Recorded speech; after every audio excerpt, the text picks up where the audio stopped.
शुरू कर रहे हैं।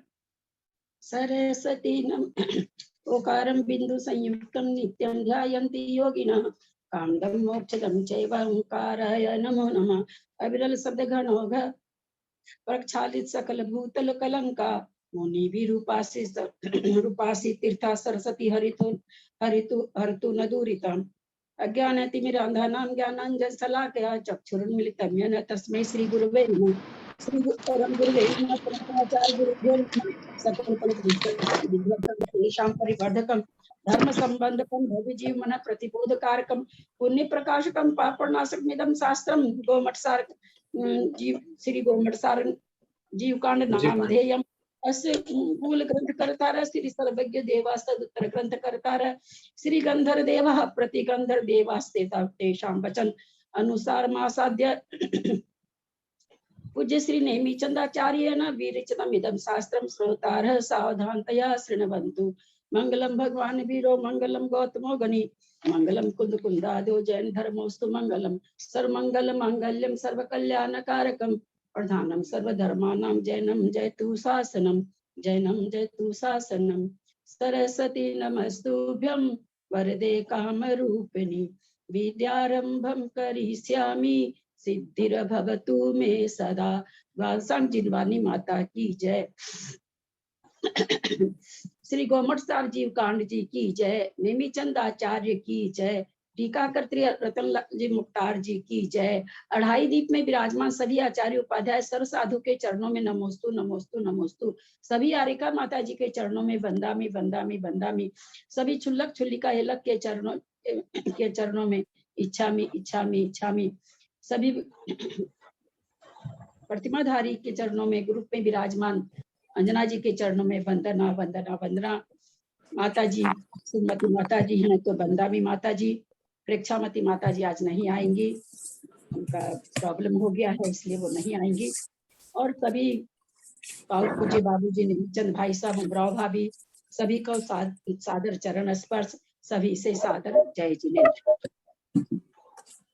हम लोग नेमिचंद आचार्य द्वारा रचित श्री गोमठसार जीव कांड जी का स्वाध्याय कर रहे हैं।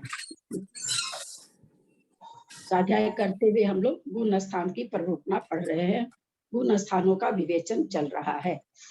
चौथे गुण स्थान का विवेचन चल रहा है।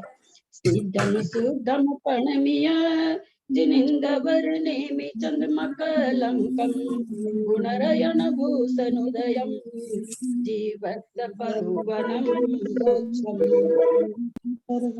वृक्षम। सभी म्यूट कर ले, सभी से रिक्वेस्ट है, सभी म्यूट कर ले।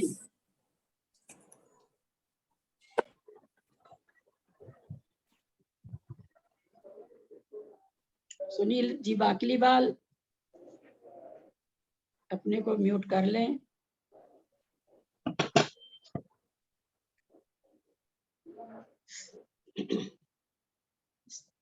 चौदह गुण स्थानों में चौथे गुण स्थान का विवेचन हम लोग पढ़ने वाले हैं। उसके पहले आप लोगों से जिज्ञासा है, पहले गुण स्थान में यानी मिथ्यात्व गुण स्थान में कौन सा भाव होता है? मिथ्यात्व गुण स्थान में कौन सा भाव होता है और वह क्यों होता है? उदय भाव होता है और कर्मों का उदय रहता है, इसलिए वहाँ उदयिक भाव रहता है। मिथ्यात्व स्थान में औदायिक तो औदायिक नहीं है। मिथ्यात्व स्थान में औदायिक भाव होता है क्योंकि एतत्व सिद्धांत होता है, तत्वों का सिद्धांत नहीं होता। मिथ्यात्व स्थान में औदायिक भाव होता है। सबसे पहले हम लोग बहुत पढ़ चुके हैं। औदायिक है क्या? औदायिक भाव बोल के कोई भाव है क्या? औदायिक बोल के कोई भाव है क्या? औदयिक भाव है, औदयिक भाव है। अब बताओ आप हम लोगों को। अभी कोई त्रिशला जी आपको कोई बोले त्रिशली, है ना, आपको अच्छा लगेगा? अच्छा लगेगा क्या? रामू को कोई बोल दे रामी, हाँ, ललिता को कोई बोल दे ललिती, अच्छा लगेगा क्या? शब्द को और आगम के शब्द आप बोल रहे हैं। इतने दिनों के बाद भी अगर गुण स्थान के चीजों का अगर नहीं अच्छा बोल पाते हैं तो हमारे लिए अच्छी बात नहीं है। औदैक भाव होता है और वह मिथ्यात्व प्रकृति के उदय से होता है। दर्शन मोहनीय के उदय से, दर्शन मोहनी की प्रकृति है मिथ्यात्व प्रकृति, उसके उदय से वहां पर भाव हो रहा है, इसलिए वहां पर औदैक भाव है। सासाधन गुण स्थान में कौन सा भाव पाया जाता है? अपने को सब म्यूट रखें, जिनको जवाब देना है वो खोलें, बाकी लोग अपने को म्यूट रखें। सासाधन गुण स्थान में परिणामिक भाव पाया जाता है, पारिणामिक क्योंकि भाव सासाधन गुण स्थान दर्शन मोहनीय कर्म के प्रभाव से नहीं हो रहा है। पारिणामिक भाव कहने का क्या कारण? क्योंकि अनंतानुबंधी का, एक मिनट मैं बोल लूं, पूरा प्रश्न बोल लूं। अनंतानुबंधी का उदय है, वह औदैक भाव बोलना चाहिए, पारिणामिक भाव बोलने का क्या कारण? अनंतानुबंधी प्रकृति चारित्र मोहनीय कर्म की है और पहले 4 गुण स्थान जो है वो दर्शन मोहनीय कर्म की अपेक्षा से कहे गए हैं। इस दर्शन मोहनीय कर्म का यहाँ न तो उदय है, न क्षय है, कुछ भी नहीं है, इसके लिए इसको पारिणामिक भाव कहा गया। बहुत सुंदर उत्तर। क्योंकि अनंतानुबंधी, ठीक है, यहाँ अनंतानुबंधी के उदय से सासाधन गुण स्थान हो रहा है, बिल्कुल उसके उदय से हो रहा है, लेकिन शुरू के 4 स्थान, 4 गुण स्थान आचार्य हमें कहते हैं कि वहाँ चारित्र मोहन की कोई विवक्षा नहीं है। अतः वहाँ जो है 4 गुण स्थान दर्शन मोहनी की अपेक्षा है, और सासाधन गुण स्थान में मिथ्यात्व का न क्षय है, न क्षय उपशम है और न उपशम है, इसलिए वहां दर्शन मोहनी की अपेक्षा से भी नहीं हो रहा है और चारित्र मोहनी की अपेक्षा से नहीं हो रहा है, इसलिए पारिणामिक भाव है। उत्तर बहुत सुंदर। तीसरे गुण स्थान में कौन सा भाव है और क्यों है? उसमें क्षय उपशमिक भाव है, क्योंकि उसमें कुछ प्रकृतियों का क्षय होता है और कुछ का कुछ बनी भी होती हैं। ये जो इसका नाम ही मिश्र रूप है, इसलिए इसमें कर्मों का उदय वो होता है, इसलिए इसको क्षय उपशमिक भाव कहते हैं। और कोई दे उत्तर? मैं इसका बताती हूँ। समग्र मिथ्या दृष्टि, तीसरा गुण स्थान समग्र मिथ्या दृष्टि का है और उसमें जो है क्षय उपशमिक, इसमें क्षय भाव होता है, क्योंकि जो प्रतिबंध कर्म है उसके उदय होने पर भी जो जीव का गुण है, जो गुण है वो उसका जो थोड़ा सा अंश मात्र प्रकट होता है। ठीक है, ये तीसरे गुण स्थान को पूरी तरह से विवेचन करना थोड़ा सा यह है, लेकिन फिर भी थोड़ा बहुत कुछ बोल सकते हैं आप लोग। वही क्षयोपशमी के भाव इसलिए कहा गया वहां पर कि जो सम्यक प्रकृति का अंश वो पूरी तरह नष्ट नहीं, पूरी तरह क्षय को नहीं प्राप्त, उसका उदय है, और जो मिथ्यात्व प्रकृति है, मिथ्यात्व प्रकृति का उदयाभावी क्षय है, सदावस्था रूप उपशम है, इसलिए वहां पर सम्यक प्रकृति देश घाती के उदय होने, थोड़ा सा उदय होने के कारण वहां पर इसको क्या कहा गया था? कर्णिका मात्र वहां पर है, और साथ में मिथ्या तो पूरी तरह से न तो तत्व का सरधान है, न पूरी तरह से अतत्व का सरधान है। तत्व का भी सरधान है, अतत्व का भी सरधान है, इसलिए वहां पर क्षयोपशमिक भाव है। बाकी तो इसकी विवेचन ग्रंथ में 4 पेज में कितनी शंका है ना, तो उतना तो हम लोग नहीं बोल सकते, हम लोग को समझने के लिए कि हम लोग समझ जाए कि मिश्र भाव क्यों है। अब हम चौथे गुण स्थान में आ गए हैं। चौथे गुण स्थान में कितनी तरह के भाव पाए जाते हैं? 3 तरह के भाव पाए जाते हैं, उपशम, क्षय उपशमिक और क्षयिक, तीनों भाव चौथे गुण स्थान में पाए जाते हैं। इसमें 7 प्रकृतियों का भी क्षय भी हो सकता है, अनंत अनुबंधी की 4 और दर्शन मोहिनी की तीनों का उपशम भी हो सकता है, क्षय भी हो सकता है, और इसमें उपशम, औपशमिक और क्षय उपशमिक तीनों भाव पाए जाते हैं। कुछ का उदय भी हो सकता है, कुछ का क्षय भी हो सकता है, कुछ प्रकृतियों का मिथ्यात्व का उसका उदय भी हो सकता है, और सम्यक प्रकृति अंश मात्र भी रह सकती है, कनिका मात्र भी। इसलिए इस गुण स्थान में तीनों प्रकार के भावों का सद्भाव रहता है। हम लोग थोड़ा जल्दी नहीं कर लेते हैं क्या? यहाँ पर सम्यक प्रकृति, एक मिनट, यहाँ पर सम्यक तो प्रकृति कनिका मात्र उदय में है क्या? नहीं, यदि क्षयोपशमिक हो, क्षयोपशमिक होगा तब तो होगी ना, कुछ तो क्षय होगा इसका, कुछ मिथ्यात्व बना रहेगा, कुछ सम्यक प्रकृति रहेगी, तो हमारा क्षयोपशमिक भाव रहेगा। और यदि हमारी यदि आपसे बीना जी बहुत गलत व्याख्या हो गई, बहुत ज्यादा गलत कर दिए हैं आप, इसलिए अब थोड़ा चुप रहिए आप। और कोई बोलना चाहेंगे? दीदी मैं बोल रही पारिणामिक हूँ, भाव को इसमें- छोड़कर 4 भाव पाए जाते हैं। यहाँ पर अभी दर्शन मोहनी की विवक्षा चल रही है सुनीता जी। प्रसंग बस ही उत्तर देना चाहिए, है ना? अब वो प्रासंगिक उत्तर नहीं देना चाहिए। इसमें चौथे गुण स्थान में 3 भाव होते हैं, औपसमिक और क्षयोपसमिक और क्षयिक भाव तीनों हो सकते हैं, तीनों होते हैं। क्योंकि अगर प्रथमोपसम होगा, प्रथमोपसम के औपसमिक भाव हो जाएंगे और उसके बाद में एकसमक प्रकृति के उदय होने पर क्षयोपसमिक भाव हो जाएगा। और प्रथमोपसम होने के बाद में, क्षयोपसमिक होने के बाद में अगर वो सातों प्रकृतियों का क्षय कर लेता है तो क्षयिक भाव भी हो सकते हैं। तो चौथे बहुत गुण सुंदर स्थान उत्तर। हाँ, बहुत सुंदर उत्तर। ये कभी नहीं है कि यहाँ पर मिथ्यात्व का उदय है। वर्णन करते करते बीना जी कहाँ चली गई कि इसमें थोड़ा थोड़ा मिथ्यात्व का उदय है और कणिका मात्र सम्यक्त्व का उदय है। मतलब तो क्योंकि अपना मैं बताऊं, आज माता जी नहीं आ रहे हैं, वो पूरा वीडियो सुन के ही अपना क्षयोपसम करेंगी, इसलिए एक तो हम लोग थोड़ा सा भी 2 आदमी एक साथ नहीं बोलेंगे, है ना? अपने लोग बहुत ही विनय पूर्वक और बहुत ही अनुशासन पूर्वक स्वाध्याय करेंगे। कठिन स्वाध्याय है, ऑडियो सुन के लोगों को समझ में आना चाहिए। आप लोग उत्तर भी दें तो वो भी बहुत जल्दी जल्दी नहीं बोलिएगा, है ना? धीरे धीरे दीदी मुझे बहुत क्लिष्ट लग रहा है ये ग्रंथ। 2-3 बार रिकॉर्डिंग सुन रही, ये तो बहुत क्लिष्ट लग रहा है। ऐसा लग रहा है कि पता नहीं समझ में आएगा कि भी नहीं आएगा। क्या चीज? क्या ये ग्रंथ अभी तक तो ये तो बहुत ज्यादा डिफिकल्ट क्लिष्ट लग रहा है शब्द इसके ना। क्लिष्ट लग रहा है? आप हालांकि हम तो नहीं सुन पाए हैं, इसके लिए हम आपको यह कहना चाहेंगे, प्रणम्य सागर जी की शुरू से 1, 2, 3 क्लास आप सुन लीजिएगा। और मैंने भी शुरू दिन विवेचन कर दिया था, इसमें 80% टफ चीज है, 20% है तो हल्की तो क्या कहेंगे, लेकिन हाँ कुछ जानी पहचानी है, पहली बात। दूसरी बात उसी दिन समझा दी गई थी कि हम सामने में बैठ के बोर्ड पर नहीं पढ़ा रहे हैं। शायद बोर्ड पर पढ़ाते रहते तो 80% हमारे लिए 50% हो जाता नहीं, शायद नहीं, हो ही जाता, पहली बात।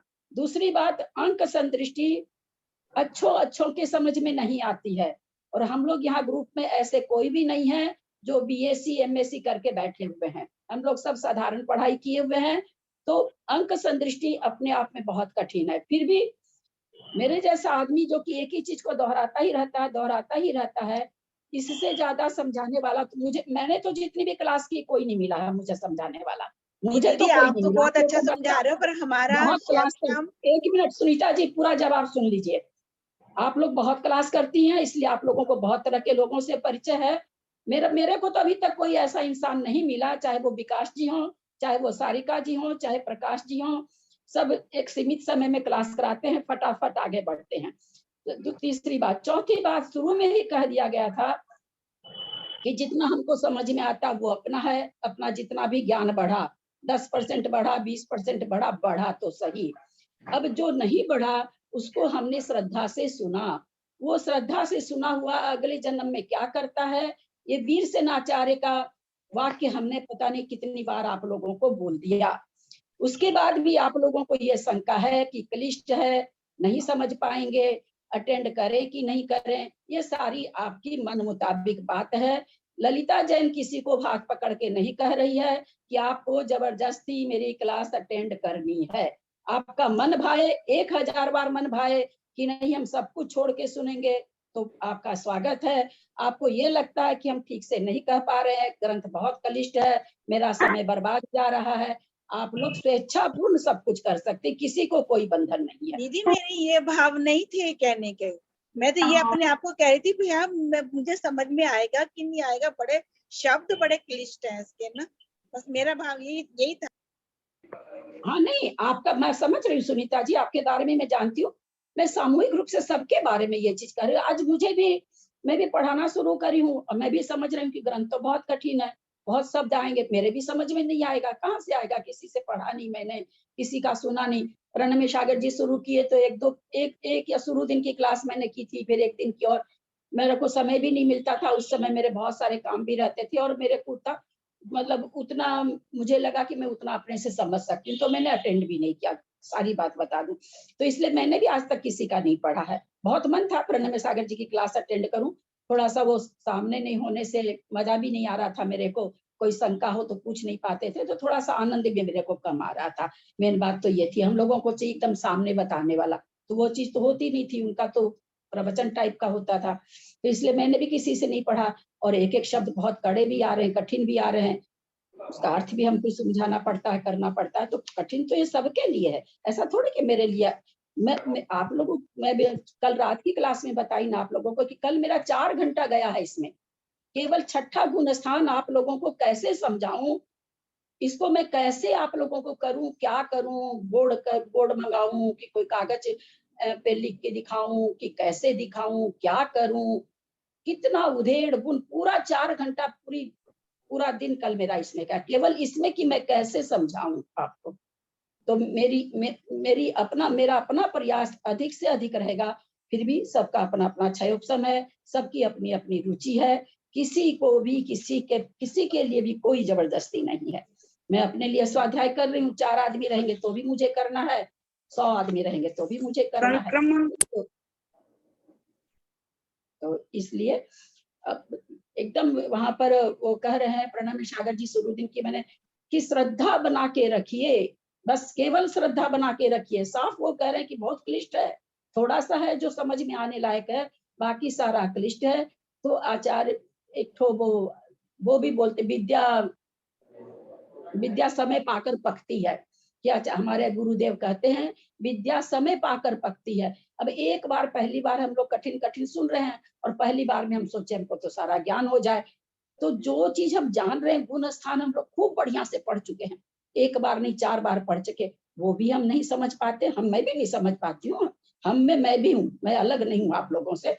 तो जो चीज नई है वो कैसे एक बार में आ जाएगी, है ना। तो इसलिए अपने लोग कितनी चीज करना योग में पढ़ गए, बोले तो किसी चीज का उत्तर आप लोग दे पाते हैं, पता नहीं करना योग में कितने बड़े, आपकी बात नहीं कर रही हूँ, सबकी बात कर रही हूँ मैं। तो जब जो चीज हम बहुत बार पढ़ लेते हैं हम तो उसको भी नहीं समझ पाते हैं, और इष्ट ग्रंथ को तो आपने आज पहली बार लिया है, हम पहली बार ये मन में ये बैठा के बैठ जाएं कि हमको समझ में आएगा, तो ये आपकी गलत भावना है। आपको ये सोच के बैठना है हमको जो 4 शब्द आएंगे उतना मेरा ज्ञान बढ़ जाएगा, जो नहीं समझ में आएगा उसको मेरे को श्रद्धा पूर्वक सुनना है। ये जिसके में ताकत हो वो इसको अटेंड करेंगे तो ज्यादा अच्छा लगेगा। जिनके दिमाग में ये है कि मुझे सब कुछ समझ में आ जाएगा, सब कुछ तो अभी बहुत बड़े विद्यार्थी को भी नहीं समझ में आएगा। ये ग्रंथ ऐसा नहीं है भैया, ये ग्रंथ ऐसा नहीं, इसको तो बोलने में ही जीभ लड़खड़ाती है। बढ़िया, ठीक है। स्तुभुक संक्रमण किसे कहते हैं? स्तुभुक संक्रमण किसे कहते हैं? अभी उसका एक बात और आप लोग सब कोई सुन लीजिए, मैं पुनः कहूंगी, बीच में अप्रासंगिक क्वेश्चन नहीं पूछेंगे। यहाँ पर अब स्तुभुक संक्रमण का कोई बात नहीं चल रही है, जहां पर जो प्रसंग आए, क्योंकि ऐसे हम एक एक उत्तर अगर कहाँ से निकाल के कल को कर्म कांड पढ़ेंगे उसमें से कोई शंका होगी, आप सोचेंगे चलो इसमें हम सॉल्व कर लें, ये नहीं होगा बिल्कुल, क्योंकि ये हम छोटी किताब ऐसे ही नहीं बरमंडी नहीं मार रही थी, कभी उधर बरमंडी मार दी कभी उधर बरमंडी मार दी, इसको क्रम पूर्वक ही चलेंगे। कल पढ़ रहे थे इसलिए पूछा मैं।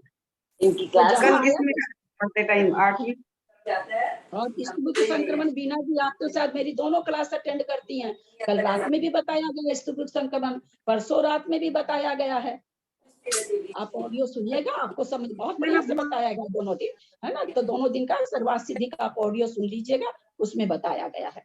और जो जहाँ शब्द आए ना, या पहले दिन का क्वेश्चन आप कर सकते हैं, कोई जरूरी थोड़ी कि सारा क्वेश्चन उस समय दिमाग में नहीं आता, पर प्रासंगिक चीज ही पूछिएगा, क्योंकि हम लोग बड़े ग्रंथ को पढ़ रहे हैं, नहीं तो इधर से मेरा भी दिमाग इतना नहीं चलता है ना कि हर चीज को हम कर पाए।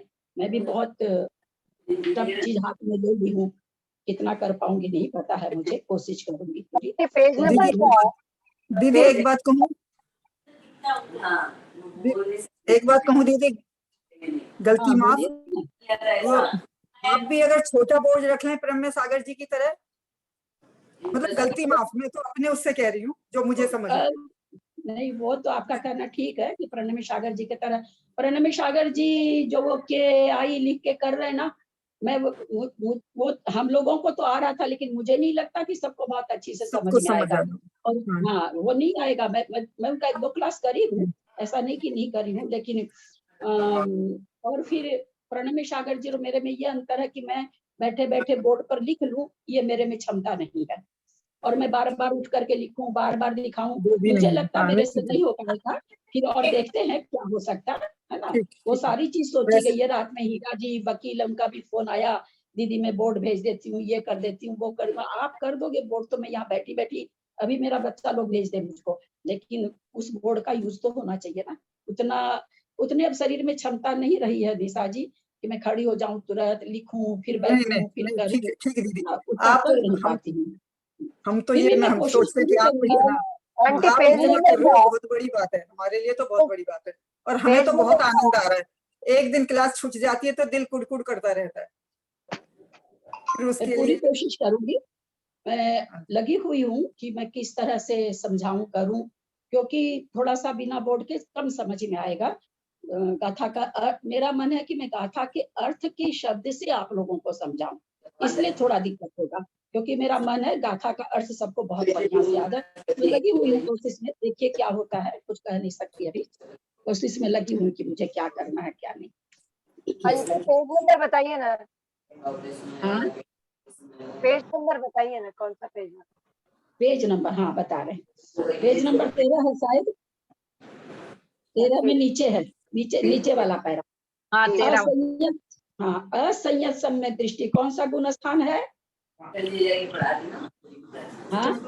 चौथा दीदी। चौथा गुण स्थान है। चौथा गुण। असंयत हाँ ठीक है।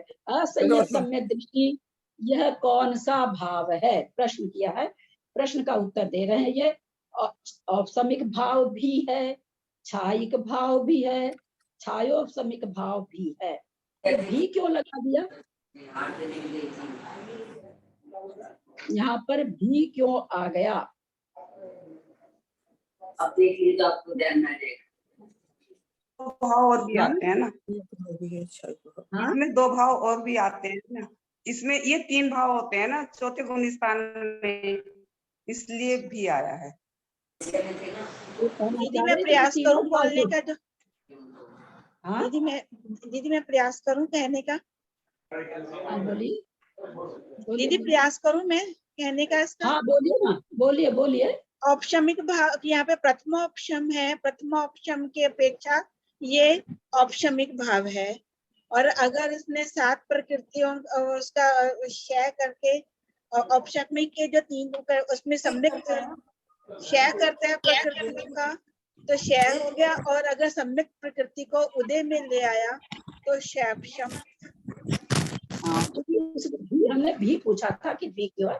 ठीक बात है कि भी भी इसलिए है है। ना, बीना क्यों जी ने आया? भी उत्तर, हाँ बीना जी ने भी उत्तर सही दिया, क्योंकि यहाँ तीनों भाव हो सकते हैं, इसलिए भी दे दिया कि भाई छायिक भी हो सकता है, औपशमिक भी हो सकता है, छायोपशमिक भी हो सकता है। बहुत सुंदर। मिथ्यात्व और सम्यक मिथ्यात्व प्रकृति के सर्वघाती स्पर्धकों के तथा सम्यक प्रकृति के देशघाती स्पर्धकों के उदया भाव रूप लक्षण वाले उपसम से उपसम सम्यक उत्पन्न होता है। क्या कहना चाह रहे हैं? मिथ्यात्व और सम्यक मिथ्यात्व प्रकृति के सर्वघाती स्पर्धकों के, मिथ्यात्व और सम्यक मिथ्यात्व प्रकृति में कितनी तरह के स्पर्धक होते हैं? 2 तरह के कि 1 तरह के? एक तरह के। दीदी दोनों में भी सर्वघाती स्पर्धक ही होते हैं।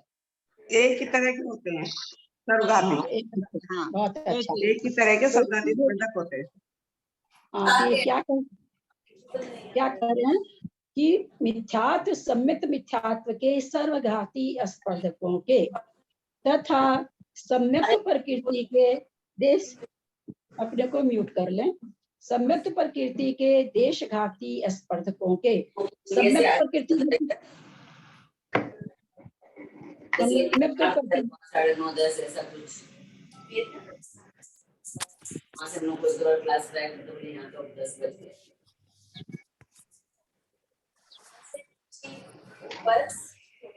मतलब यहाँ और उधर का टाइम में शायद या तो 1 घंटे का डिफरेंस हो गई। पहले सभी कोई म्यूट कर ले प्लीज, एकदम भी समझ में नहीं आ रहे।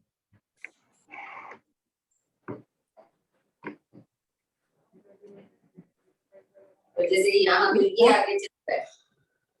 अरे बंद कीजिए, बोलने के बाद भी बंद नहीं करते हैं आप। ये समझ में नहीं आ किनका रहा है? अरे भैया किनका है ये? वहाँ वो आगे बताते थे। म्यूट कीजिए। अभी ये भी माता जी वंदना में यहाँ की कंट्री के ठीक हाँ। जो अपने यहाँ होस्ट कौन है? तो यहाँ तो सारे 9 बजे भैया। अच्छा आप हैं? हाँ। कोई और रहते हैं तो वो कंट्रोल कर सकते हैं ना, आप नहीं कर पाओगे। एक क्लास किनका है ये? हाँ। मिथ्यात्व और सम्यक मिथ्यात्व प्रकृति के सर्वघाती स्पर्धकों के तथा सम्यक प्रकृति के देशघाती स्पर्धकों के उदय अभाव रूप, है ना। जहाँ समझ में नहीं आया तो संधि करके पढ़ना चाहिए तो समझ में आ जाता है। उदय अभाव रूप लक्षण वाले, तो यहाँ मिथ्यात्व और सम्यक मिथ्यात्व प्रकृति का तो स्पर्धकों का और सम्यक प्रकृति के देशघाती स्पर्धकों का उदय अभाव रूप लक्षण वाले से, यहाँ तीनों प्रकृति में कौन सी प्रकृति उदय में है? मिथ्यात्व, सम्यक मिथ्यात्व और सम्यक, 3 प्रकृति यहाँ आई है। जहां तक हम पढ़े हैं वहां तक में तीनों प्रकृति में से कौन सी प्रकृति उदय में है? मैं पुनः पढ़ती हूँ। मिथ्यात्व सम्यक मिथ्यात्व प्रकृति के सर्वघाती स्पर्धकों के तथा सम्यक प्रकृति के देशघाती स्पर्धकों के उदयाभाव रूप लक्षण वाले उपसम से उपसम सम्यक उत्पन्न होता है। 3 प्रकृति में से कौन सी प्रकृति का उदय है? सम्यक प्रकृति का सम्यक मिथ्यात्व प्रकृति। दीदी उदय नहीं है ना, इनका उपशम कर दिया है ना, उपशम सम्यक है तो उपशम भाव जब होगा लक्षण वाले उपशम से। अब बताइए, हमारी सुनीता जी का कहना है कि बहुत कठिन है, समझेंगे कि नहीं समझेंगे। हम तो वो चीज भी नहीं बता पा रहे हैं जो मतलब हम क्या बताओ आज तक नहीं पढ़ा है, वो भी इसको पढ़ के बता देगा कि यहाँ तो तीनों प्रकृति का उपशम करा रहे हैं, उदय कहाँ करा रहे हैं। लेकिन हम लोग सही जवाब दिए हैं, लोगों ने, विजया जी ने सही दिया, शायद एक जन और कोई बोला है। हम इतना सा, जबकि मैंने सेंटेंस को बहुत धीरे धीरे पढ़ा, हम जब इतना सा नहीं समझेंगे तो हम जीवकांड कैसे समझेंगे बताइए, और कैसे मैं ताकत लगाऊं कि मैं आप लोगों को समझाऊं। ये तो मेरा स्वभाव ऐसा है कि मैं हर पंक्ति पे पूछ लेती हूँ कि भाई भाव भाषणा हो रही कि नहीं, आगे और कठिन आएगा तो लोग समझेंगे नहीं। ये सब पूछने की चीज नहीं है, ये सब पूछने की चीज थोड़ी है। तो साफ यहाँ पर लिखा हुआ है, इसको क्या पूछना। लेकिन हम फिर भी पूछ लिया कि कौन सी प्रकृति का उदय है। किसी ने कह दिया सम्यक मिथ्यात्व का उदय है, किसी ने पता नहीं और कुछ उदय बताए होंगे, ध्यान नहीं दिया मैंने। चलिएगा, कारण क्या है कि हम किसी भी चीज को अच्छी तरह क्यों नहीं बता पाते या क्यों नहीं समझ पाते? इसलिए नहीं समझ पाते कि हम जितना भी अध्ययन करते हैं वह सब शब्दों तक सीमित है। हमने जीवकांड जी पढ़ लिया, हाँ जी पढ़ लिया, हमने 2 साल में जीवकांड पढ़ा साहब, अरे बड़ा अच्छा किया आपने, तो बड़ा अच्छा अध्ययन किया, हाँ एक एक लाइन अच्छे से पढ़ी साहब। वो पढ़ी मतलब शब्दों तक पढ़ी। हमने एक क्षण के लिए भी ये चिंतन नहीं किया कि यहाँ जो ये कह रहे हैं तो वहां घट क्या रहा है। ये सब जितना हम पढ़ रहे हैं ना, ये सारी घटनाएं हैं। घटनाएं मतलब ये जीव के परिणामों में घटता है। हम गुणस्थान पढ़ रहे हैं, गुणस्थान की क्या परिभाषा है, कौन बताएगा? गुणस्थान किसे कहते हैं? मोह और योग के होने को गुणस्थान कहते हैं। आत्मा में जो परिणाम को गुणस्थान कह रहे हैं कि मोह और योग को गुणस्थान कह रहे हैं? मोह और योग के योग से जो आत्मा में प्रतिस्पंदन परिणाम होते हैं। मोह और योग किससे? योग से जो आत्मा में परिणाम होते हैं, आत्मा में जो परिणाम होते हैं, तो उन परिणामों को गुण स्थान संज्ञा दी है, तो वे परिणाम आत्मा में घटित होते हैं। तो उस घटना का हम तनिक मात्र भी चिंतन करेंगे तो हम कभी फेल नहीं होंगे। हमने जब ये चीज समझ ली कि जब उपशम सम्यक हो रहा है, कौन सा उपशम? प्रथमोपशम। प्रथमोपशम सम्यक हो रहा है, तो उस सम्यक को रोकने वाली उसकी विरोधी प्रकृति कौन सी? मिथ्यात्व।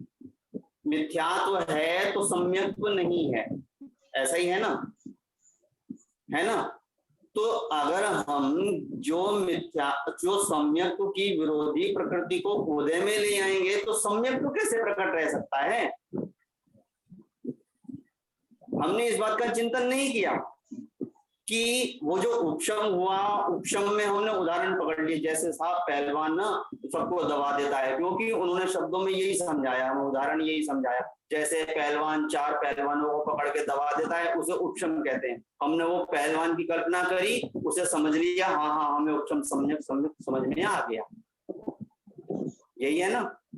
गलत तो नहीं कह रहे, लेकिन हमने उसको प्रकृति के रूप में घटा के नहीं सोचा कि मिथ्यात् सम्यक प्रकृति ये क्या क्या है, क्या क्या कार्य करती हैं, क्या क्या घटता है, क्यों तो तीसरा बन रहा है, क्यों तो दूसरा बन रहा है।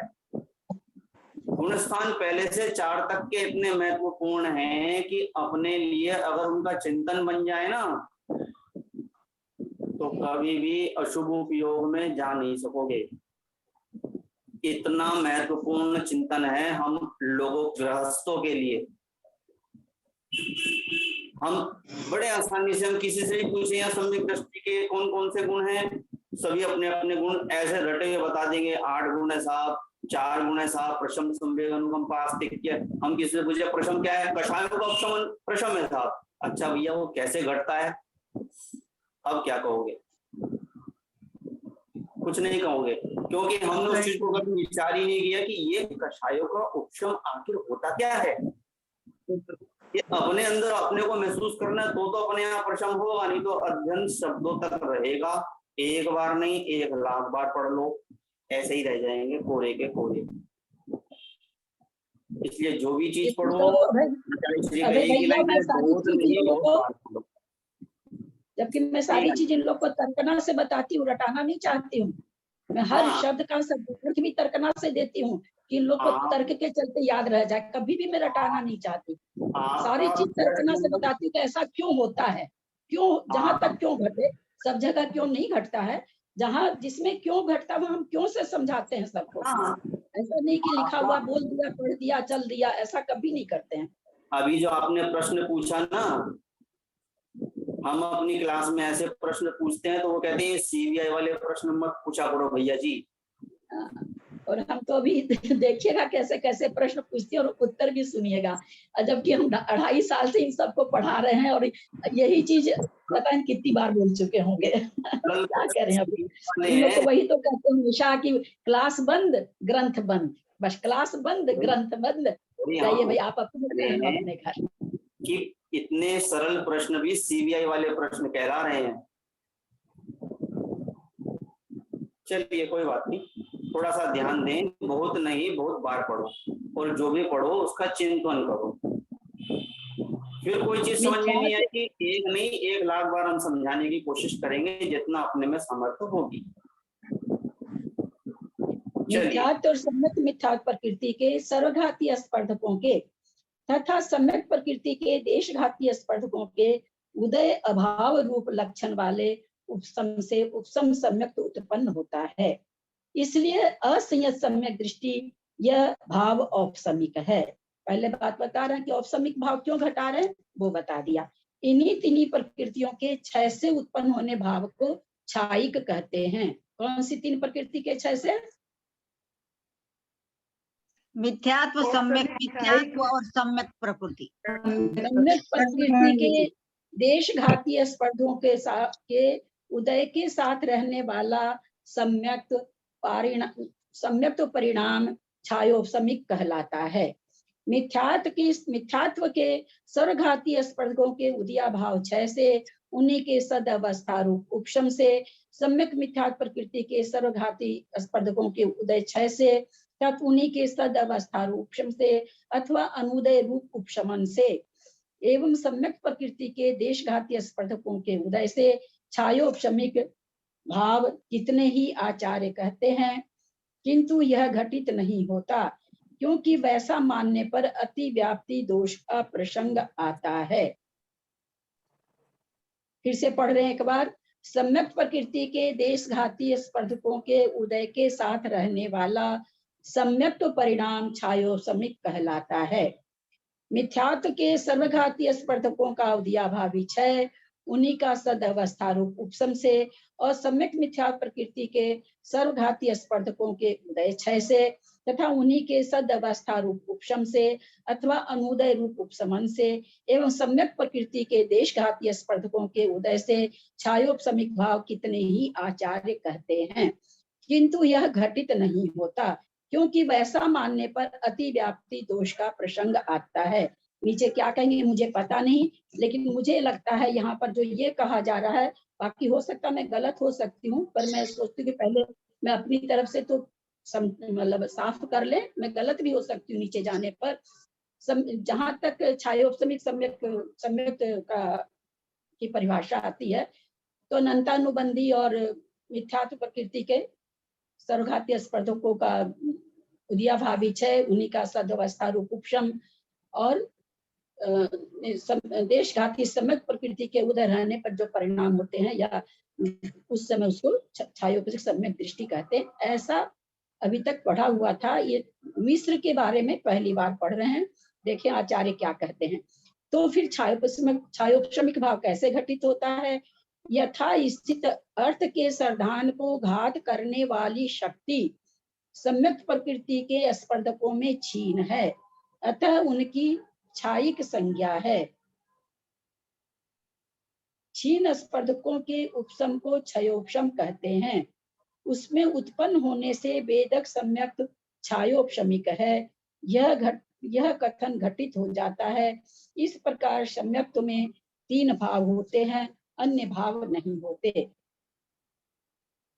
यथा स्थित अर्थ के सर्धान को घात करने वाली शक्ति सम्यक प्रकृति के स्पर्धकों में क्षीण है, माने बहुत कम है।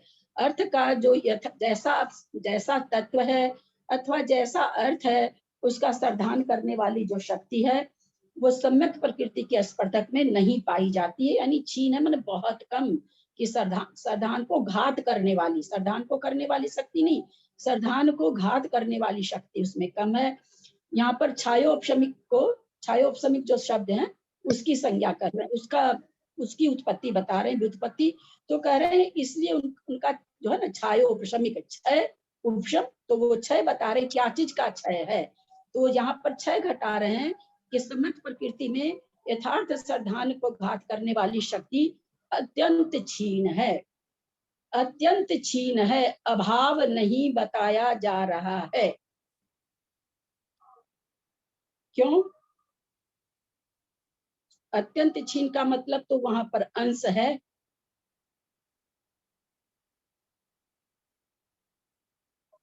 ऐसा क्यों कहा जा रहा है सम्यक प्रकृति के लिए? इस तत्व का सर्धान करने की, घात करने वाली शक्ति अत्यंत क्षीण है, अत्यंत अभाव है, ऐसा नहीं लिखा, अत्यंत क्षीण है। लिखने का क्या कारण? इसका कारण ये है कि सम्यक प्रकृति में 3 दोष लगते हैं, चल मल अगाढ़ दोष लगते हैं सम्यक प्रकृति में। क्योंकि सम्यक प्रकृति चल मल अगाढ़ दोष से सहित है, इसलिए यहाँ पर अभाव नहीं कह के क्षीण कहा गया है। मुझे भी लगता है कि यही उत्तर होना चाहिए। तो उत्तर मेरा जितना नॉलेज है उस हिसाब से मुझे ठीक लग रहा है। अतः उनकी छायिक संज्ञा है। क्षीण स्पर्धकों के उपशम को क्षयोपशम कहते हैं। वही स्पर्धकों के कौन से जिनमें शक्ति क्षीण पाई जाती है, उनका उपशम हो रखा है। आगामी काल में जो उदय में आते उनका उपशम हो रखा, इसलिए कहते हैं क्षयोपशम है। उसमें उत्पन्न होने से वेदक सम्यक छायोपशमिक है, यह कथन घटित हो जाता है। वेदक सम्यक्त का मतलब क्या होता है? वेदक सम्यक्त, अगर कोई पूछे भाई क्या होता है वेदक सम्यक्त, तो इसका मतलब क्या, शब्दार्थ क्या होता है इसका? क्षौक्षमिक सम्यक को वेदक सम्यक कहते हैं। इस एक मिनट, वेदक सम्यक्त्व का शब्दार्थ क्या होता है? वेदन कराने वाला, वेदन सम्यक्त्व। सम्यक्त्व को वेदन कराने वाला। प्रश्न जी। पूरा सुनेंगे नहीं, कुछ भी उत्तर देते हैं। मतलब इतनी जल्दी मत बोलिए ना कि मेरा प्रश्न पूरा नहीं होता और आप उत्तर दे देते हो, और गलत हो जाता है हम लोग को पूरा। तो वेदक, वेदक मतलब वेदन करने वाला। किसको वेदन कर रहा है? सम्यक्त्व का वेदन कर रहा है, इसलिए छायोपशमिक सम्यक्त्व का वेदक सम्यक्त्व भी नाम है। जब हम प्रकृति के दृष्टि से वर्णन करते हैं कि इसका क्षय, इसका उपशम, इसका उदय, तब कहेंगे छायोपशमिक सम्यक्त्व। जब हम वेदक सम्यक्त्व कहेंगे तो इसका मतलब सम्यक्त्व का वेदन करने वाला। दोनों ही नाम एक ही है। शंका, असंयत सम्यक दृष्टि में गति, लिंग आदि भाव पाए जाते हैं, फिर उनका ग्रहण क्यों नहीं किया? समाधान, असंयत सम्यक दृष्टि में भले ही गति, लिंग आदि का भावों का अस्तित्व रहा जाए, किंतु उससे सम्यक उत्पन्न नहीं होता। एक मिनट,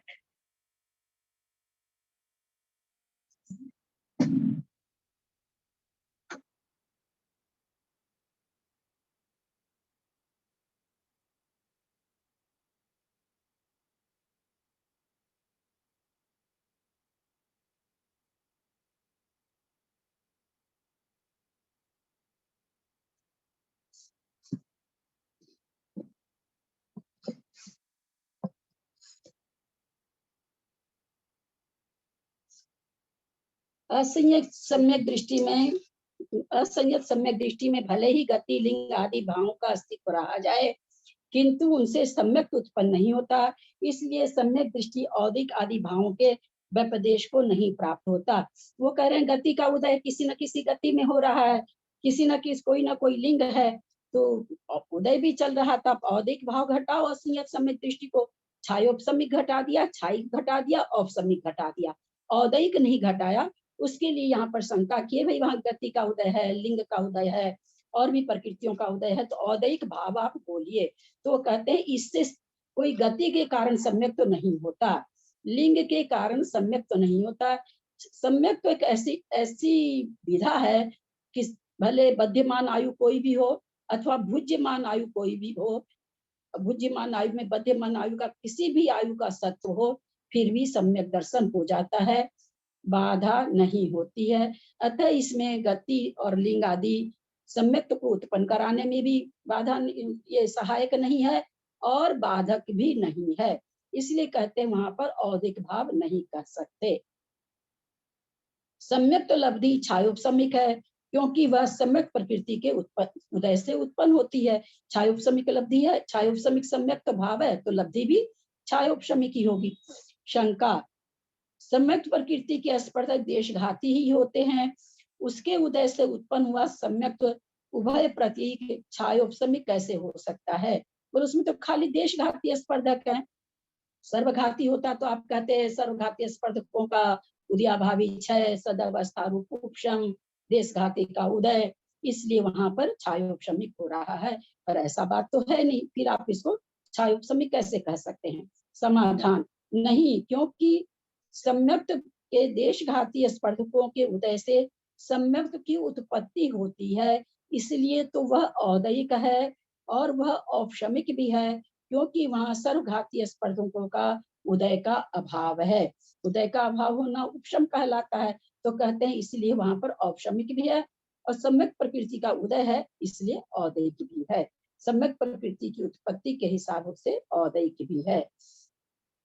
सम्यक प्रकृति दर्शन मोहनीय का एक भेद है, उसके दर्शन मोहनीय के सर्वघाती रूप से उपशम को प्राप्त हुए, देशघाती के उदय को प्राप्त हुए स्पर्धकों का वेदक सम्यक छायोपशम सम्यक कार्य है, इसीलिए वह तदुभय प्रत्येक कहा जाता है। यह उक्त कथन का तात्पर्य है। उसके दर्शन मोहनीय के सर्वघाती रूप से उपशम को प्राप्त हुए, सर्वघाती स्पर्धक उपशम को प्राप्त हो रखे हैं, देशघाती स्पर्धक उदय को प्राप्त हो रखे हैं, इससे कहते हैं उसका क्षयोपशम सम्यक तो कहलाता है। इसलिए और वेदक वो स्पर्धकों का उदय होने से वेद सम्यक प्रकृति का उदय होने से वेदक सम्यक तो कहला रहा है, क्योंकि सम्यक का वेदन कर रहा है। वही यहाँ कहना चाह रहे हैं, देश घाती रूप से उदय को प्राप्त हुए स्पर्धकों का, जो स्पर्धक उदय में है, किसके स्पर्धक उदय में है? सम्यक प्रकृति के। तो वो यहाँ कह रहे हैं कि देश घाती स्पर्धक जो उदय में है उनके कारण उसका नाम वेदक सम्यक तो है। और दर्शन मोहनीय प्रकृति का जो सर्वघाती स्पर्धक का उदयाभावी क्षय और उपशम आदि है, इससे कहते हैं वो छायोपशम भी है। उपशम सम्यक से वेदक सम्यक को प्राप्त हुए जीव के ऐसी अवस्था में मिथ्यात्व और सम्यक मिथ्यात्व प्रकृतियों के सर्वघाती स्पर्धकों का उदयाभावी क्षय नहीं पाया जाता है। किसके नहीं पाया जाता है? उपशम सम्यक से वेदक सम्यक को प्राप्त हुए जीव के। जो उपशम सम्यक किया, उपशम सम्यक के बाद क्या हुआ? उसको कौन सी प्रकृति उदय में आ गई? सम्यक प्रकृति उदय में आ गई, इसलिए क्षयोपशमिक हो गया दीदी। हाँ, सम्यक प्रकृति उदय में आ गई, सम्यक दृष्टि बन गया वो। तो कहते हैं ऐसी अवस्था में क्या हो रहा है? तो कह रहे हैं उसके मिथ्यात्व सम्यक मिथ्यात्व प्रकृति के सर्वघाती स्पर्धकों का उदयाभावी क्षय नहीं पाया जाता है। क्यों नहीं पाया जाएगा उदयाभावी क्षय?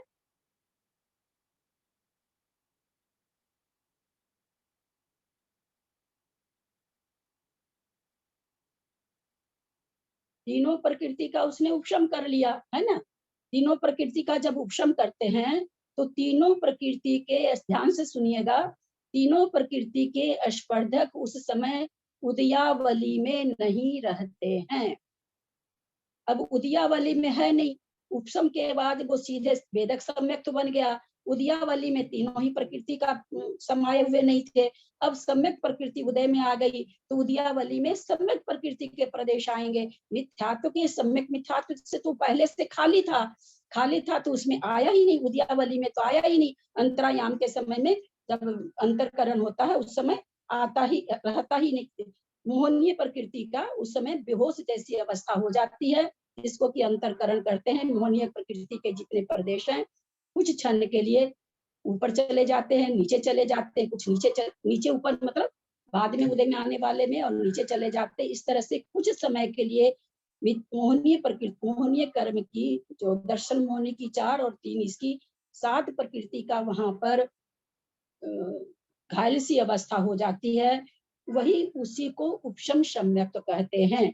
तो वहां पर तो प्रकृति है ही नहीं उसके, मतलब उदयावली में आई। उदयावली अभी वहां उस समय की उदयावली मोहनीय कर्म की प्रकृति से खाली है। वो कर्म उदय के जो निषेक उदयावली में आए हुए हैं और कर्मों के निषेक हैं उसमें, लेकिन ये दर्शन मोहनी की 3 और अनंतानुबंधी के 4 के निषेक उसमें है ही नहीं। अब है ही नहीं तो वो सम्यक प्रकृति को प्राप्त कर लिया। तो वहां पर उदयावली में होते तब तो उदयाभावी क्षय होता कि भाई अब हमको सम्यक प्रकृति का उदय है, उदयावली में मेरे मिथ्यात्व प्रकृति और सम्यक मिथ्यात्व प्रकृति के निषेक थे, अब वो आएंगे तो उसका उदयाभावी क्षय होगा, क्योंकि हमको तो सम्यक प्रकृति का उदय है। तो वो चीज यहाँ कहना चाह रहे हैं कि उसका उस समय जिस समय वेदक सम्यक को प्राप्त किया वो प्रथमोपशम से, उस समय उनको इन 2 प्रकृतियों का उदयाभावी क्षय नहीं होता है, नहीं पाया जाता है। समझ में आया कि नहीं? मैं जो समझाना चाहिए आप लोगों को समझ में आया कि नहीं? आ गया दीदी, अच्छे से समझ गया। सम्यक मिथ्यात्व प्रकृतियों के सर्वघाती स्पर्धकों का उदयाभावी क्षय नहीं पाया जाता है, क्योंकि इन दोनों प्रकृतियों के स्पर्धक अंतरायाम से बाह्य स्थित है। अंतरकरण होता है, अंतरकरण के समय में आप लोगों को जैसे अभी मैंने कहा कि एक अंतर मुहूर्त के लिए मोहनीय प्रकृति की स्थिति वहां से खत्म हो जाती है। उतने समय के लिए, उतनी देर के लिए उदय अथवा उदयावली में मोहनीय कर्म के स्पर्धक नहीं पाए जाते हैं। वही अवस्था जो होती है प्रथमोपशम कहलाती है। उसके बाद जैसे ही वो उदय में आई, क्योंकि प्रथमोपशम तो अंतर्मूर्त के लिए होता है, तो पता चला उसको तो सम्यक प्रकृति उदय में आ गई। अब उदय में सम्यक प्रकृति आ गई और अंतर्मूर्त के लिए खाली हो गया था मोहनीय कर्म से, तो उदयावली में इनके निषेक आए नहीं, तो निषेक नहीं आए तो उदयाभावी क्षय होगा नहीं। अब अपना सत्ता में पड़ा है, सत्ता में पड़ा है, जब जैसे उदय में आएगा आएगा, पर उदया भावी क्षय नहीं है। मात्र सम्यक प्रकृति की उदीर्णा होकर उदय हुआ है। सम्यक प्रकृति की उदीर्णा हो गई। उदीर्णा से मतलब यहाँ पर यह है कि निषेधों की रचना से होती है जैसे होती है, लेकिन अब उसने सम्यक को प्राप्त कर लिया। एकावली के बाद कर्म निषेध में उदीर्णा, संक्रमण, उत्कर्षण, अपकर्षण सब होता है। एकावली प्रमाण कुछ होता नहीं है। उसने सम्यक प्रकृति को जो बाद में निषेध, क्योंकि एक अंतर्मुख के लिए तो सम्यक प्रकृति भी खाली हो गई थी ना, पूरी दर्शन मोहनी खाली हो गई, तो सम्यक प्रकृति भी तो खाली हो गई। तो सम्यक प्रकृति उदय में कैसे लाए वो, तो उसका उसने उदीर्णा कर ली। समझिएगा, एक एक शब्द को समझिएगा। मैं भी आज पहली बार पढ़ रही हूँ, ऐसा नहीं कि ये सिद्धांत में पहले से जानती हूँ। उदीर्णा क्यों कह दिया, सम्यक प्रकृति की उदीर्णा क्यों कहनी पड़ी? इसलिए कहनी पड़ी कि अगर उदीर्णा नहीं कराएंगे तो जो अंतर्मूर्त के लिए स्थान खाली हो गया था, तो वो तो सम्यक प्रकृति से भी खाली हो गया था। फिर आप इसका उदय कैसे ला रहे हो? उन दोनों का आप कह रहे हो उदया भावी क्षय, इसका भी तो उदया भावी क्षय नहीं होता, इसका भी तो उदय नहीं होना चाहिए। तो क्या कैसे उदय आया? उदीर्णा करके उदय ले आया सम्यक प्रकृति को।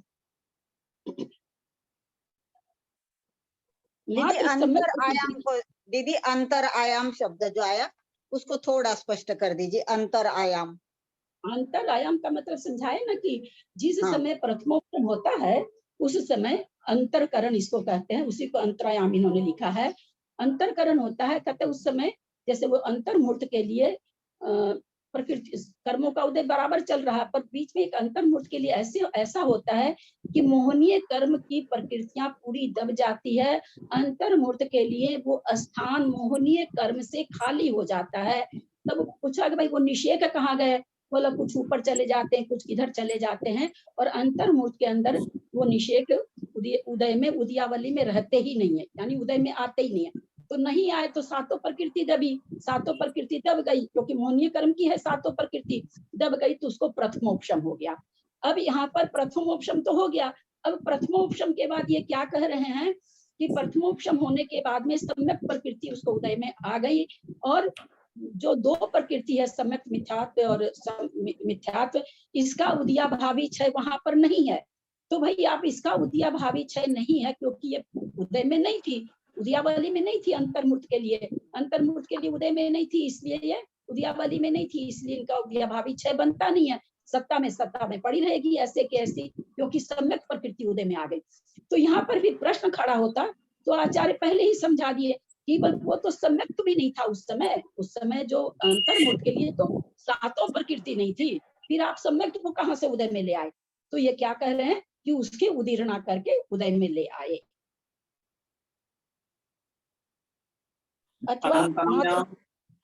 अंतरायाम देखो ऐसे समझो, उदाहरण के तौर पे जैसे जिस रास्ते से राष्ट्रपति जाना हो, मान लो आपके घर के बाहर मेन रोड है, आप कहीं जा रहे हो और उस रास्ते से राष्ट्रपति निकलने वाला हो, तो क्या करेंगे ट्रैफिक पुलिस वाले? सारी रोड खाली कर देंगे। आपको कहेंगे चाहे आप इधर चले जाओ चाहे आप उधर चले जाओ, लेकिन फिलहाल रोड खाली कर दो, आगे नहीं जाने देंगे, क्योंकि उस रास्ते से अभी कौन आना है? राष्ट्रपति आना है, राष्ट्रपति का काफिला चलना है। तो ठीक है, आप चाहे बाएं मुड़ के रुक जाओ चाहे दाएं मुड़ के रुक जाओ, इधर दाएं वाले रोड पे खड़े हो जाओ या इधर दाएं वाले रोड पे खड़े हो जाओ, आपको खड़ा कर देंगे। उधर का ट्रैफिक उधर से रोक देंगे, बैरियर लगा देंगे, इधर का ट्रैफिक इधर से बैरियर लगा देंगे, दोनों तरफ बैरियर लगा के रास्ता ऐसे राष्ट्रपति के जाने के लिए खाली करा लेंगे। ये कहलाता है अंतरायाम। विवक्षित कर्म प्रकृति के लिए यहाँ विवक्षित शब्द बहुत महत्वपूर्ण है, क्योंकि यह अंतरायाम मात्र दर्शन मोहिनी की प्रकृति के लिए बना है। ऐसा कतई मत समझ लेना कि अंतरायाम बना है तो कोई कर्म प्रकृति उदय में नहीं आ रही।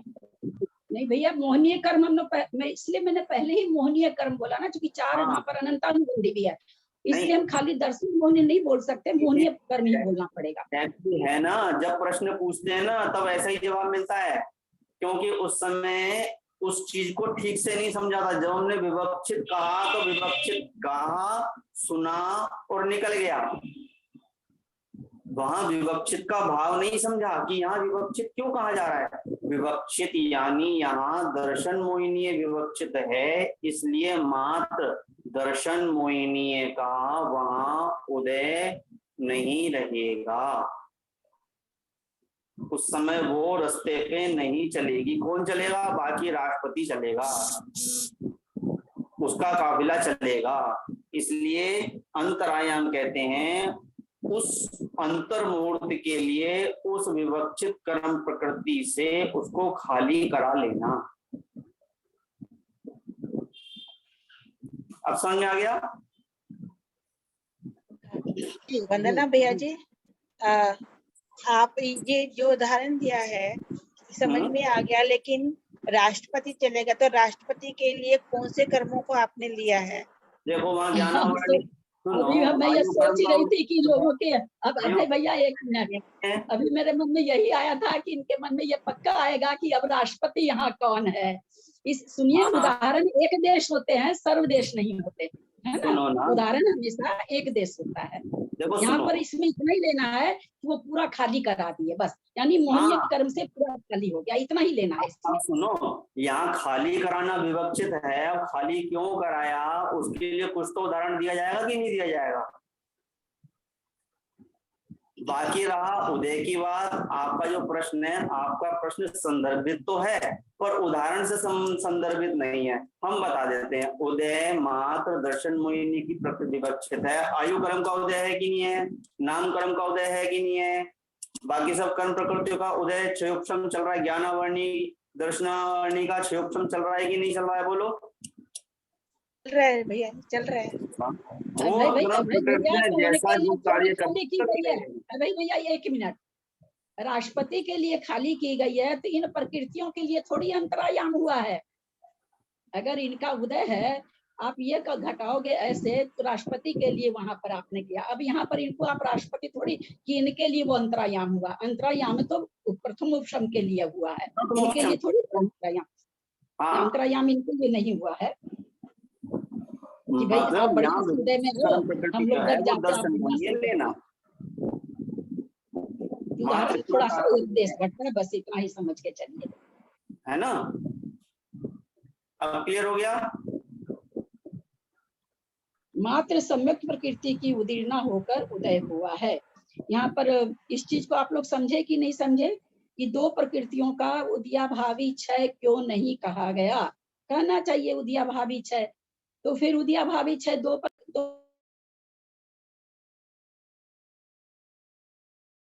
दीदी आप म्यूट हो गए। हो गए ललिता जी, आप कहते आप म्यूट हो गए। दो उदयाभावी क्षय नहीं कहते हो, तो फिर ये तीसरी प्रकृति है, इस क्या नाम है सो, ये कैसे मतलब कैसे उदय हो गई? जब उन लोग का उदय नहीं है तो इसका उदय कैसे हो गया? तो हम लोगों ने अभी समझा कि इसका उदय नहीं हुआ, इसकी उदीर्णा हुई है, यानी समय से पहले पका के अपनी विशुद्धि परिणामों से या संक्लेश परिणामों से अशुभ कर्मों को विशुद्ध परिणामों से अच्छे कर्मों को जो ले आते हैं उदय में, उसको उदीर्णा कहते हैं। तो ये सम्यक विशुद्ध परिणामों से इसने क्या किया? सम्यक प्रकृति की उदीर्णा कर ली और सम्यक प्रकृति उदय में आ गई। दीदी प्रणाम। दीदी प्रणाम। उदीर्णा यानी समय से पहले उसको उदय में ले आना, है ना। उदीर्णा उसी को कहते हैं, समय से पहले ले आना। प्रणाम दीदी। क्षायिक सम्यक के अभिमुख जिसने मिथ्यात्व प्रकृति और सम्यक मिथ्या प्रकृति का क्षय कर दिया है, उसके इन दोनों प्रकृतियों का सत्व ही नहीं रहा। उस जीव के भी मात्र सम्यक प्रकृति के उदय से वेदक सम्यक तो होता है। इस प्रकार वेदक सम्यक छायोपशमिक भाव है, अतः सम्यक प्रकृति के उदय मात्र से वेदक सम्यक छायोपशमिक सम्यक तो होता है। ये कहना चाह रहे हैं कि जब छायिक सम्यक दर्शन प्राप्त करते हैं, कोई जीव प्राप्त करता है, तो दो प्रकृति उसको क्षय को प्राप्त हो गई, लेकिन फिर भी उस समय उसकी संज्ञा क्या है? छायोपशमिक सम्यक। तो ये कहना चाह रहे हैं कि अगर हम छायोपशमिक सम्यक को ऐसे ही घटाएं कि भाई सम्यक मिथ्या सम्यक प्रकृति के अनंतानुबंधी के सर्वघातीय स्पर्धकों का उदयाभावी क्षय, सद अवस्था रूप उपशम, सम्यक प्रकृति के उदय होने से जो भाव होते हैं वो सम्यक्त भाव कहलाते हैं, सम्यक प्रकृति कहलाती है। अगर हम परिभाषा को ऐसे ही लेंगे तब तो ये परिभाषा अब यहाँ पर तो नहीं बनेगी, क्योंकि यहाँ पर ना तो उसको मिथ्यात्व प्रकृति का उदय है, न सम्यक प्रकृति का उदय है, क्योंकि वो छायिक सम्यक दर्शन प्राप्त करने जा रहा है। दो प्रकृतियों को पहले अनंतानुबंधी का भी संयोजन होता है, फिर उसके बाद मिथ्यात्व का क्षय होता है, फिर उसके बाद सम्यक मिथ्यात्व का क्षय होता है। तो कहते हैं यहाँ पर भी उसकी वेदक सम्यक तो संज्ञा है, फिर तो वेदक सम्यक तो संज्ञा नहीं होनी चाहिए, क्योंकि यहाँ पर तो अब वो प्रकृति सत्ता में है ही नहीं, क्षय को प्राप्त हो चुकी है। तो कहते हैं कि नहीं, सम्यक प्रकृति के केवल उदय से भी और सत्व से भी वेदक सम्यक अथवा छायोपसमिक सम्यक संज्ञा बनती है। वो कैसे बनती है, अभी हम लोगों ने इसी पेज में, पेज नंबर 14 में पहली शंका के बाद जो पढ़ा था, उससे ये घटित हो जाता है। देखें एक बार फिर से उसको, यथा पहली शंका के बाद जो समाधान है, यथा स्थित अर्थ के सरधान को घात करने वाली सम्यक प्रकृति के स्पर्धकों में छीन है, अतः छायिक संज्ञा है। उसमें वो शक्ति नहीं है, इसलिए उतनी शक्ति नहीं है, तो जितनी शक्ति खत्म हो गई वो छायिक कहला गई। और छीन स्पर्धकों के उपशम को क्षयोपशम कहते हैं।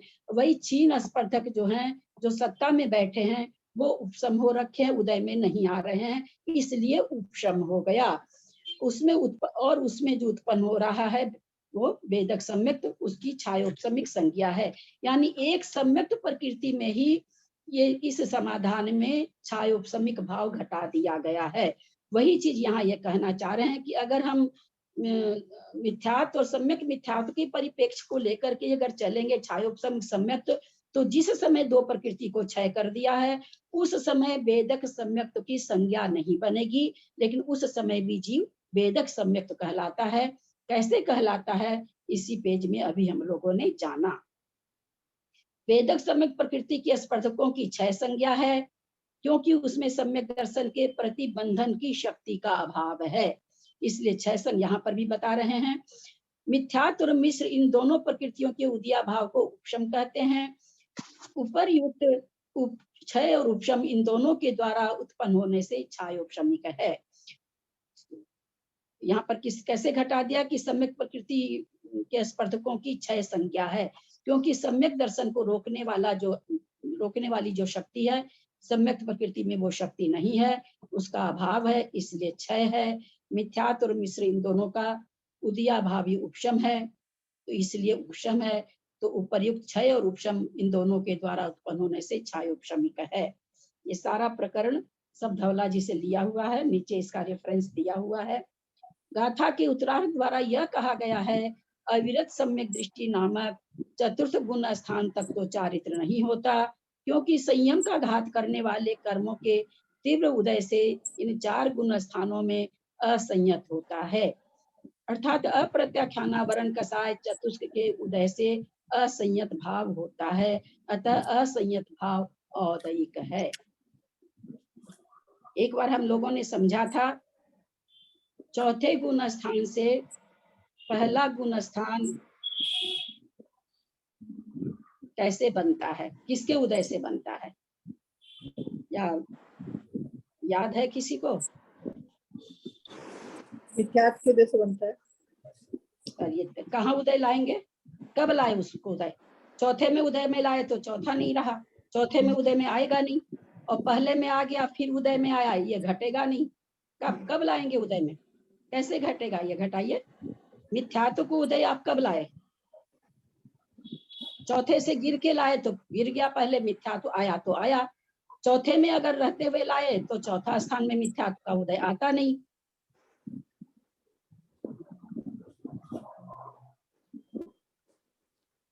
अप्रत्याख्यानावरण का तीव्र उदय मिथ्यात्व में पटक देता है। मिथ्यात्व में पटकने से मिथ्यात्व का उदय और अनंतानुबंधी का उदय आता है। पुनः सुनेंगे, अप्रत्याख्यानावरण का तीव्र उदय चौथे गुण स्थान में पटकता है। अप्रत्याख्यानावरण का उदय नहीं पटकता। अप्रत्याख्यानावरण का अगर उदय घटाएंगे तो कहाँ घटाएंगे, कब आया उदय? यानी पहले अप्रत्याख्यानावरण का उदय आ गया, कहाँ आया? पांचवें में आया, या चौथे में आया, पांचवें में आया तो पांचवें में आता नहीं है, कहेंगे कि चौथे में आ गया फिर आया तो वो घटेगा नहीं। तो इसलिए कहा जाता है अप्रत्याख्याना वर्ण का तीव्र उदय मिथ्यात्व में पटकता है। यहाँ प्रसंग आया इसलिए हम बोल दिए, ऐसा कुछ यहाँ बताना जरूरी नहीं था। देश संयत आदि, अरे 2:36 हो गया, यही रहने देते हैं।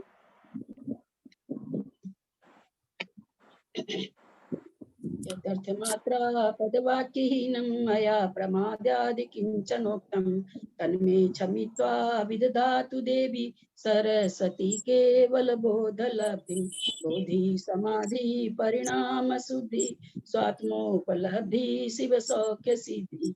चिंतामणि चिंतित वस्तु दाने त्वं वंदमानस ममास्तु देवी। या वाणी के ज्ञान ते सुझे लोकालोक सो वाणी मस्तक चढ़ो सदा दे तुम ढो। ए जिन वाणी भारती तो ही जपू दिन रैन, जो तेरा शरणा गए सो पावे सुख चैन। देव भजू अरंत को गुरु से हो निर्ग्रंथ, दया धर्म पालू सदा यही मोक्ष का पंथ। द्वात्संग जिन वाणी माता की जय, 9 बार नमोकार।